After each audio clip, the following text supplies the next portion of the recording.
welcome everyone to our first patron-selected episode. We're very excited to talk about The Talented Mr. Ripley today, which is one of those movies that I never would have gone back to without the suggestion of a patron. It's a film I hadn't seen, and to be honest, when I saw the trailers for it, I thought it looked kind of boring, and for the longest time, I think I confused this movie with Meet Joe Black, The Legend of Bagger Vance.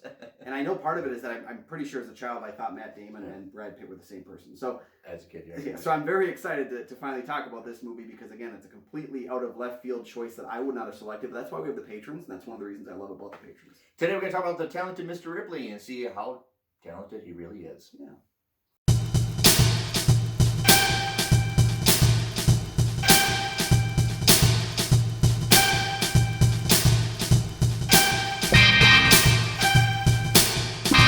And welcome back to the show. I'm one of your hosts, Kyle Goethe. You can go from reviews.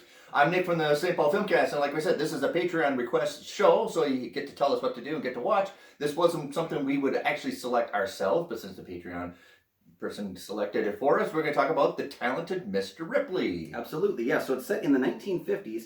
Young and clever Tom Ripley cons his way to a paid trip to Italy to persuade Dickie Greenleaf, a rich playboy, to return home.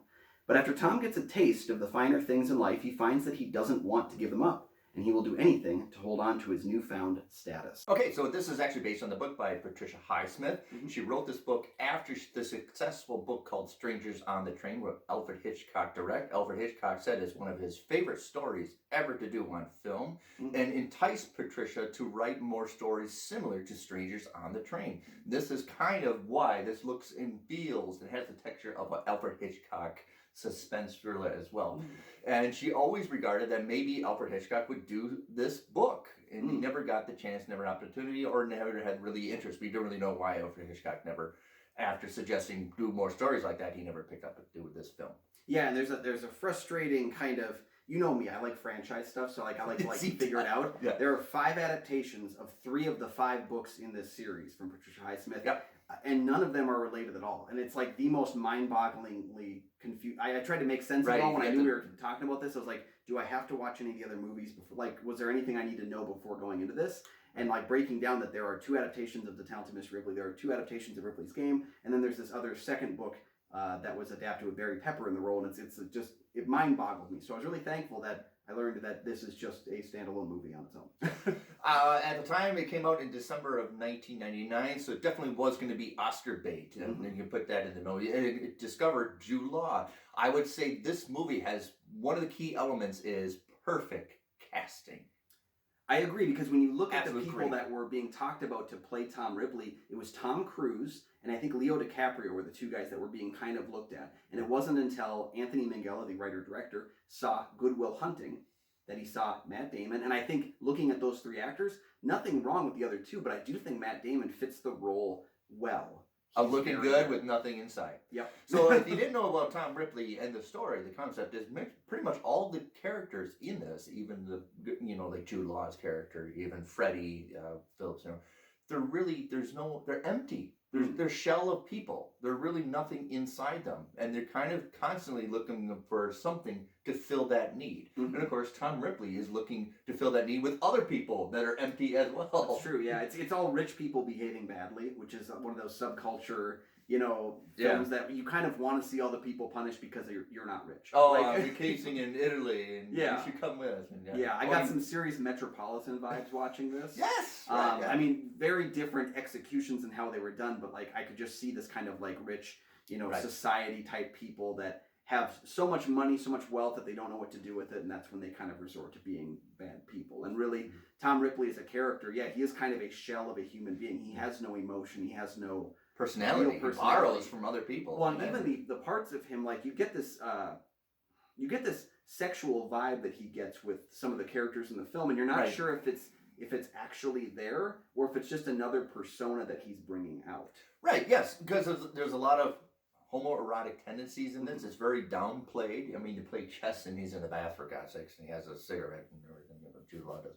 But you don't really know, if it's a marker, maybe I will fit that personality mold, or there's something that generally he's attracted to. We never really know about Tom, because I think Tom doesn't really know himself. Yeah, I think the only reason I tend to think that maybe he had some either homosexual or bisexual tendencies was because it may be a this benefit. attraction happens more than once. Yeah.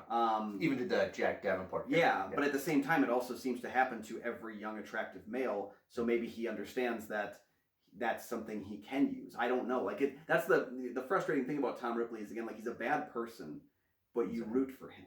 And that's really tough to do. That was one of the many things that was called out. You want him to get away with it, right? Roger Yeah. Ebert said it was the success of this is we know Tom is a psychopath, but we almost root for him. We want him to get away with it. And when things don't go his way, we're like, please make it right. And 2003, after this movie, a couple of years after this movie, person by Delroy Paulhaus and Kevin Williams crafted what is called in psychology today the dark triad. And one of the barometers, one of the characters they use as a footnote is Tom Ripley. Oh, okay. Dark triad is somebody that's a narcissist, psychopath, and Machiavellian. So if you know, a narcissist is self-love. All they care about is them and them getting ahead. Psychopath behavior means they have no empathy for anything. They get enjoyment from being a psychopath. And Machiavellian is very persuasive, very charming, and very seductive, even though you don't want to be. So he has all the elements of being a dark triad. Interesting, yeah. And that's a tough. I think that's a tough thing to pull off for a character that you are following. Is to, like, I feel like, this is one of those 2 out of 3 ain't bad things too, where it's like, man, if he was just a little bit less awful. But at the same time, I never once stopped rooting for him. It was more of a curiosity level of like, I don't want him to succeed, but I kind of want to find out how he does succeed. Right. So, like, case in point, the Joker, where his psychopath is almost exterior. It's out there. Tom Ripley's going to keep it inside and not really project it as much as possible. One of the great ways of Anthony Minghella, he also did the English patient, but one of the crafty things of how you make this interesting and how you make everybody look empty is every time there's a dialogue, majority of the time it's one person occupying the film. Where we're not like this, very rarely have the scenes where they're shared inside the camera, inside the shot. That's true. Yeah. So like when Gwyneth Paltrow's character Marge is talking with Tom, they'll do a cut of her talking, then cut of him talking. It's almost a separation that even though they're connected and have relationships, there's still a division. They're still alone. That's true, and the rarity to that happens a few times is we see the reaction of what someone is saying, but we again don't see them both on screen. Yeah. There's a powerful moment between Damon's character and Gwyneth Paltrow's Marge near the end of the film where we see a lot of her reaction to what he's saying, but we never once see him talking to her in frame. Right. Even though it does happen kind of a little bit, but it's still emphasizing that these characters are still isolated, alone, even though their little world in trying to getting away. The other thing I like is Anthony's going to really lush and fill up the scene with some delicate, beautiful, it's almost a saturated environment. And that's emphasis of the exterior. The whole scene of the movie is it's wonderful to look at, but there's nothing below the surface. Even the environments. It's a well-painted movie. It does feel like you could paint any of the scenes out of the film and they would look gorgeous. And that kind of that plays postcard a lot into kind like, of thing, right? The idea of like it's beauty on the surface, but there's a dark undertone to a lot of it. And maybe the reason why Ripley as a character is so strong in this film is because we get several other characters that we dislike to an extent. Not dislike more, but we dislike to an extent where it makes it okay that he's not being a very good person. Jude Law's character Dickie is not a very good person. He's taking advantage of his father. He has a bit of a violent past. He's got some things going on, and so we kind of feel okay when this like interplay between them kind of gets to a volatile point. And then you also get Philip Seymour Hoffman's Freddie Miles, which as a point, I love Philip Seymour Hoffman, but you can almost always tell when he's going to have a bad person who's not going to make it very far when he plays a character named Freddie, because he also did the same thing in Red Dragon. So right. So crafted really well these characters is when Tom Ripley introduced himself, hey, we used to go to Princeton together, and Dickie buys it because he's so self-centered. Like, did we really? I don't remember that guy, but yeah, it could be true because people remember me. But people remember me, and I'm popular, so it might. Yeah. So you wondered the manipulation of all these people, and my God, I think Fitzgerald liked this story too, because there's really nothing below the surface of their activities. It's always, oh, you don't look tan. Oh, there's a primer coat and all this stuff. It's an element of I'm up here. You're trying to compete to me.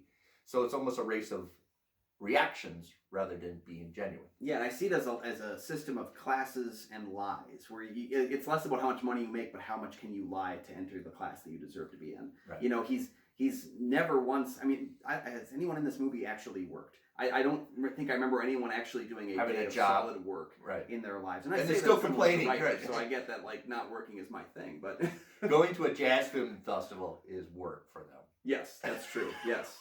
Although I would go to that club.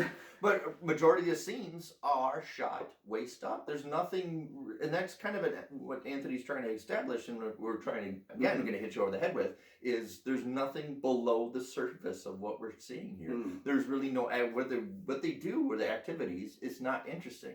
So he's going to shoot it, majority of it here, and with a lot of full background.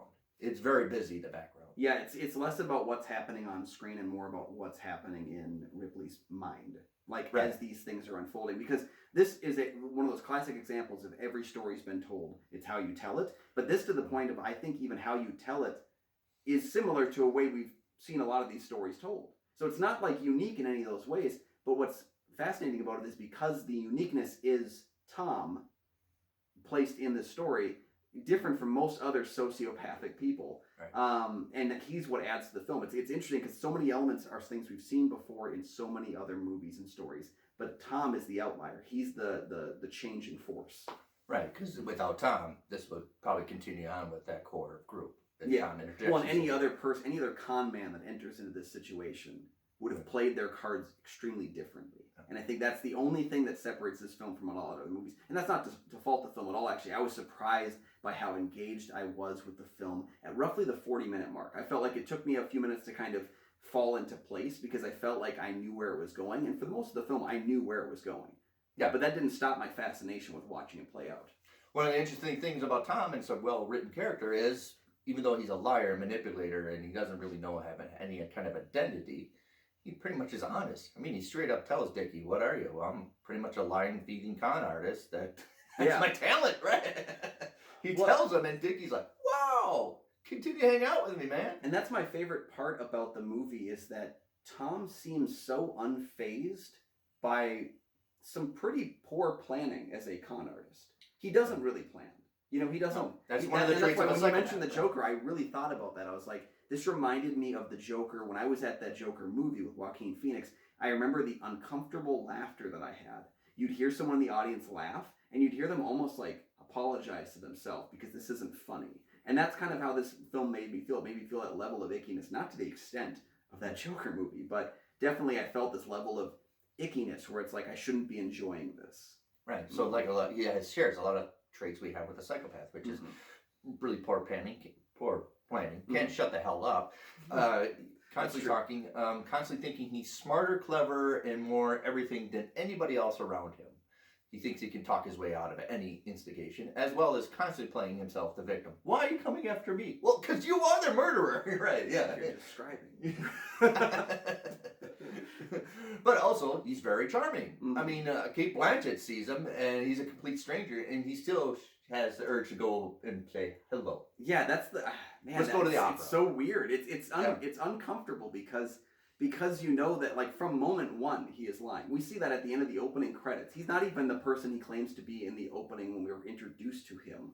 No. So to what level does his deceits really lie? And like you said, people have a tendency to convince themselves of so much that they don't even know what's true and what's not anymore. I get the feeling if he had kept going on with this rouge, he might have convinced himself. I mean, you said he convinced himself that he's the villain, or the victim. Yeah, right, yeah. He might have convinced himself that he was all these different people that he is claiming to be. Interesting development is Patricia does really good with the writing is not only that, but a level of competition that Dickie Olsen has a friend with Freddie, and now they have some kind of secret relationship, and Tom is the outsider, but Dickie doesn't really see that. And, well, maybe he could. Maybe he's manipulating. Well, you always want to do that. Here's the opportunity to do that. We're going to have a good time over here. So there's constantly playing with themselves. I don't think anybody is a good character in this at all. But you feel sorry for him when things don't go their way. Obviously, when Kate Blanchett gets stood up in front of the Spanish Steps, which is a great scene because the Spanish Steps is always over Roman holiday, the great love scene of Audrey Hepburn and what's his name? Played. Is it Cary? Not Cary Grant. Cary's not. Gregory Peck. Gregory Peck's in that. Yeah. Yeah, there's a great movie called Roman Holiday where they have their great love scene in front of the Spanish Steps. Here, it's the Spanish Steps, but it's broken. It's a little more dark and salacious, where that movie is beautiful. You almost want to go there. But here, it's overcast showering in the morning, and it's not really romantic at all. Well, and you might say that Cate Blanchett's character of Meredith is probably the only true soul in the film. Like, she's the only character that I think doesn't have a tremendous fault line where you're seeing the cracking happening. You know, she comes from a rich family, but at the same time, she's pure. You know, she is really someone who just kind of gets involved. She's just gets whimsical, taken advantage of on a pretty frequent basis. And in that way, you kind of get that too. She's also very, Cate Blanchett is a very beautiful facade where she's very like angelic all the time when you see her. And I think that's probably some way that she was manipulated into the system. There's not a single time she appears on film when it's not being used by someone. Her life would have been totally fine if Tom Ripley wasn't involved, if he didn't meet her, didn't interact with her. She would probably be enjoying what she's doing by herself. But so you're saying we need to blame James Reborn's character for sending him there? No, I agree. Like I said, the emphasis of great supporting cast, and not to mention that Jude Law, he got a lot of nominations. This was the first time really the America in the world have ever been introduced to Jude Law, as well as Philip Seymour Hoffman. But they have other great supporting roles, like Philip Baker Hall, yeah. Philip Baker I'm a Hall. big fan of from Seinfeld, from his one episode of Seinfeld. He's playing kind of the same character here. Yeah, just one scene. Yeah, you only get one scene, and he knows how to move, and but he does it really well. And you have from the game, James Redmore. Yep. Yeah. So you have great character supporting roles that really do, like I said, casting is wonderful for this one. Look at the number of scenes James Reborn is in. Not and I was many. aware of him really in Independence Day and Meet the Parents. Like, those are the two performances that I remember him from. So it's always been a fairly antagonistic performance. I only became more aware of him when he had a guest spot on Homeland, the TV show. And that kind of evolved to me, like, really appreciating his character actor work. He's not in a lot of scenes in this movie, but I feel like he is a well-rounded, like, you know exactly all of his faults, all of his strengths. You get kind of who he is on the surface right there. And he only kind of comes in to add a little bit more attention to the film as the knot starts to unravel around Tom Ripley's plan. Yeah. A lot of exterior shots done really well. Anthony Manuel, the cinematographer, did really capture all the emphasis of really looking beautiful, but in played of the environment. If they're going on a boat, they have probably fasten the camera on the boat so you get the jerkiness, as well as Dickie and Tom and the boat together. That constant play, which is hard to do when your cinematographer shoot really well on oceans, because it's not stationary ground and it's ever changing with light and water. And this is great cinematography. Yeah, so John Seal did the cinematography work here for the film, and it's interesting to note these are like kind of two parallels for him, because we've got Talented Mr. Ripley over here, and then we have his Oscar-nominated work for Mad Max Fury Road on the other side. So like, this is proof that as a cinematographer, many of the best ones are able to weave themselves into what they're working on, and their stamp is sometimes a little bit less pronounced. You know, like, I can't see a lot of similarities between the two films, but you can see that he is able to work within the director's vision very well. And he's able to tackle the action parts of Fury Road, and then the incredibly soft-spoken, beautiful sequences that take place here. But there's not a whole lot of real hard action to the film, and the action isn't shot a whole lot differently than you would shoot a dialogue scene. No, because a lot of it, even though they're deep shots, the characters kind of enmeshed into the environment. You take a minute, like, where are they? Oh, there they are. They're almost part of the scenery because there's really nothing to them. Almost immense because they're shallow. But also he does really well with these shots too, these close-up environments. So it plays on that emphasis that cinematography is so well that you're not even going to really pay attention to it too much. Yeah, that's true. Where you probably would in Fury Road, because that cinematography is phenomenal. That's all you can take. Yeah, it's all you can really take, right. I think my only criticism of the movie is I don't think it's edited really well. I think there's a lot of times where you could have cut, especially in the third act. The third act is what really, we got to this point. I think if you cut about a little more, about 10 minutes of it, including a little bit of the ending, you will get the punch that you always wanted with this movie. See, and I see what you're saying about the third act. I don't think that the third act has editing problems that detract from the film. I would say if anywhere I would cut, it would probably be in that first act. Okay. But at the same time, I struggle to think about where I would cut, because that first 50 minutes of the movie is kind of its own little short film in a way.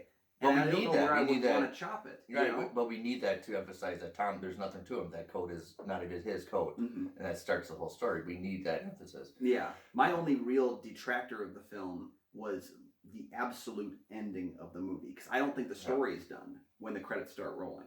I saw this final shot that was taking place as the doors close, and I'm like, this can't be the ending. This cannot be the way that this movie ends, because it would frustrate me that I don't think our story is over yet. I don't like that ending either. I wish, or don't.